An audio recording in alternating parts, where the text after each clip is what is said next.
Alright, what's going on everybody? It's Manabong from Fight Media coming at you guys with another video. You guys already know what time it is. It's time to bring on that boxing.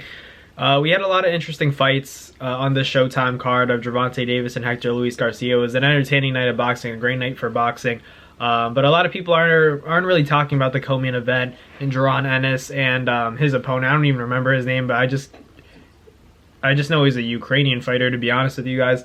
But I was watching the fight. It was pretty underwhelming, so to speak. I just think that stylistically they have to make better matchups. Even though the Ukrainian fighter that Jaron Ennis was fighting, you know, he was very good with his feet. He had his moments, but it just seemed like he was just there to last 12 rounds. It didn't really seem, I don't want to say he was just in there to survive. You know, he competed a little bit, but at the same time he wasn't really doing enough to, you know, win rounds. So I think Jaron Ennis probably pitched a shutout in that fight.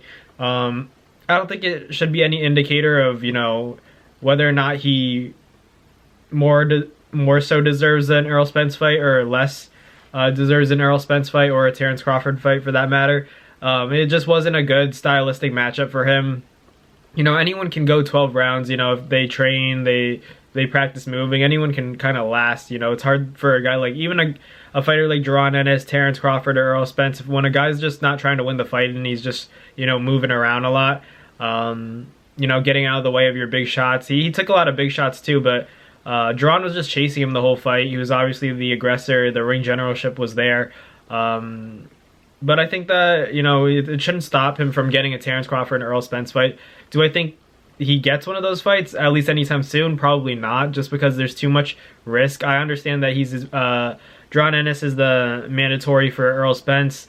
Errol Spence, they're saying that he might fight Keith Thurman. They're saying that maybe they'll go back into the negotiation process for the Bud fight, but I feel like, you know, Jaron Ennis isn't going to get that Errol Spence fight. And I feel like if Spence were to beat Jaron Ennis, then they'd say, you know, you were supposed to beat him, Earl. Or if Jaron beats Errol Spence, you know, shakes up the world. It's a lose-lose for Errol Spence, to be honest. It's a lot of risk for not the most reward. You could say you beat, you know, a prospect, a very, you know, well, not even a prospect. You could say he's a well-established welterweight. He's definitely in the top 5 for me.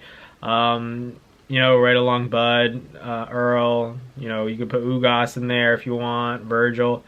So you could put Stanionis. Obviously, we want that fight between him and Virgil to take place. But I think, you know, Jaron Ennis has a style that he needs a good dance partner to look good. It wasn't a good TV fight for, you know, Jaron Ennis, but we know Boots is talented. We know he's one of the most dangerous guys in the sport of boxing. He's definitely hungry. He wants a big fight next. Is he going to get the, you know, the top guy, like, as in Errol Spence or a Terrence Crawford? I don't think so, at least not yet. I think he has a better chance of getting the Stanionis and Virgil winner. Obviously, those are young guns, though, so I don't know. It's tough. He could fight your Dennis Ugas. I think that's a good fight for Boots, but I don't know if your Dennis Ugas would take that fight. I'm not saying he's scared. He fought Errol Spence right after Manny Pacquiao. Yeah, had a very, you know, great effort against Errol Spence Jr., but he obviously got stopped. I think Errol shattered his orbital bone. So a lot of dangerous guys at the welterweight division. You know, Boots does kind of have a limited selection at the time, just because everything's kind of at a standoff with, you know, everyone waiting on the big mega fight, Terrence Crawford and Errol Spence Jr. It's really up to them what they want to do. Do they want to make more title defenses and then get back into the negotiation process, or do they go straight to 154? Because that's the big, you know, caveat. Yeah, and that's the concern. So, you know, I think Boots has a better chance of getting the Errol Spencer or a Terrence Crawford at 154 as opposed to 147. Give Boots a few more years, 2-3 years, maybe it happens down the line. But let me know what you guys think. Do you guys think that, you know, Jaron Ennis is ready for Errol Spencer, Terrence Crawford? And does he get the fight? I think that he's ready. You know, I just don't think that it's good timing if you're the team of Errol Spencer, Terrence Crawford.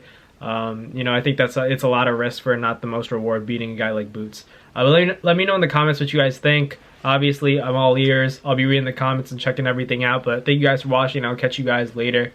Peace. That's going to do it for another Fight Media video, guys. Thank you guys so much for watching. It's been your boy, Manabong, with another video. Hope you guys enjoyed it all. Thank you guys for the constant support. Salute to y'all always. It's been your boy.